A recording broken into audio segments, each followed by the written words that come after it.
Sup everyone, this is Elijah from Financial Anatomy, and this is the place that will help you take control of your financial destiny. We cover apps that involve money on this channel, and we're going to be talking about the Kraken app, specifically what are the trading limits on the app. A lot of people wonder exactly how much can they trade in a day, in a week, etc., whether that be cash or some form of cryptocurrency.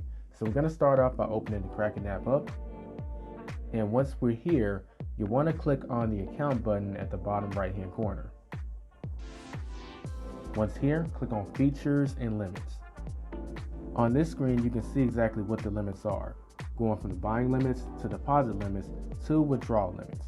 Now, I'm not going to name what the limits are because you can clearly see them, and these limits may actually be subject to change. So it's more important for you to be able to find exactly where the limits are as opposed to me telling you, because if they change, at least you can go to the place to where you know you can get the most up-to-date limits. But with that being said, that concludes this video since we've covered where to find the limits for Kraken. This has been Elijah with Financial Anatomy. I'll catch you in the next video. Don't forget to get out there and take control of your financial destiny. Hit a like for the YouTube algorithm, greatly appreciate it, and subscribe if you're new. I'll see y'all later.